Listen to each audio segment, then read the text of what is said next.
नमस्कार, मी गार्गी गणेश।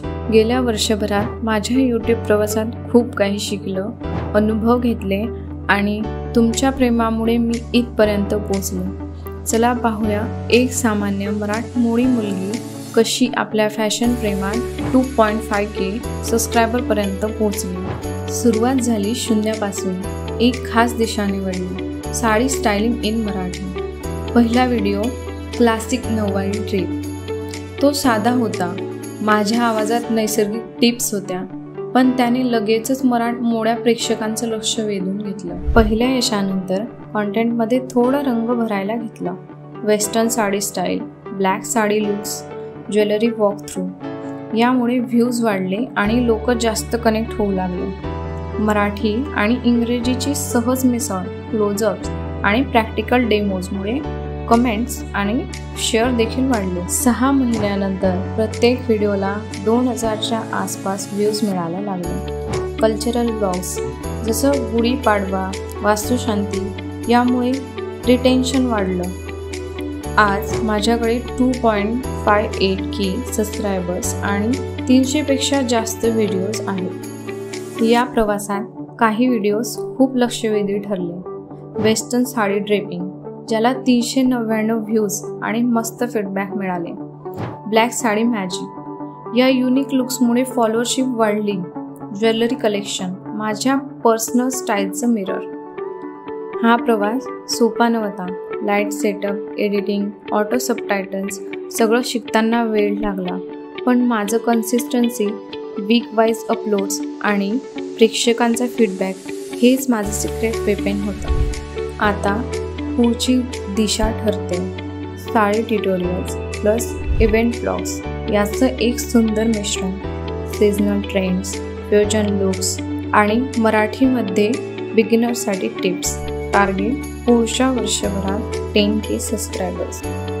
मी YouTube स्टुडिओमधील audience tab दर आठवड्याला चेक करायला सुरुवात केली। लोक कोणते कीवर्ड्स शोधतात, कोणत्या व्हिडिओवर जास्त रिटेन्शन आहे।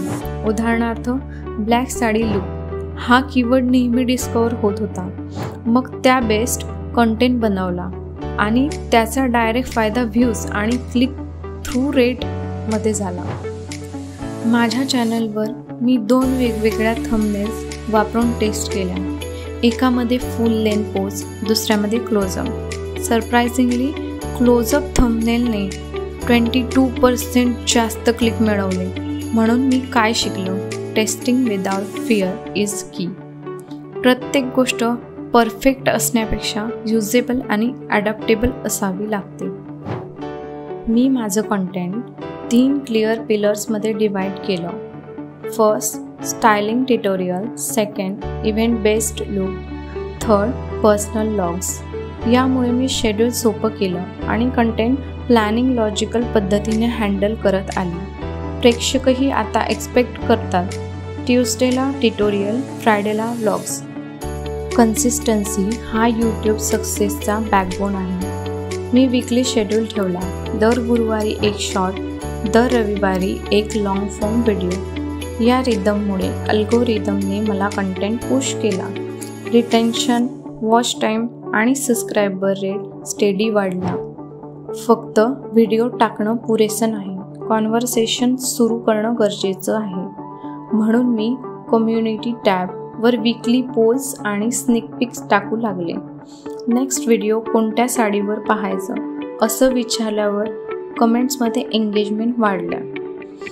लोकांना आपलं मत मांडायला प्लॅटफॉर्म मिळालं आणि मला डायरेक्ट कॉन्टेंट आयडिया मिळाले। प्रत्येक महिन्याला मी 3 गोष्टी ट्रॅक करते। First views per video, second subscriber growth rate, third audience retention. या डेटावरून मी पुढचं गोल सेट करते। एक्झाम्पल, या क्वार्टरमध्ये एंगेजमेंट 5%ने वाढवायचं किंवा 10K सबस्क्रायबरसाठी फेस्टिव्ह सिरीज प्लॅन करायची। यूट्यूबवर कंटेंट बनवणं ही क्रिएटिव्हिटी प्लस स्ट्रॅटेजी असते। ही होती माझी 1 वर्षाची यूट्यूब स्टोरी। तुम्हाला यामधून काय इन्स्पिरेशन मिळालं कमेंटमध्ये जरूर सांगा। लाईक करा, शेअर करा आणि जर अजून सबस्क्राईब केलं नसेल तर लगेच करा। पुढच्या व्हिडिओत भेटूच। धन्यवाद।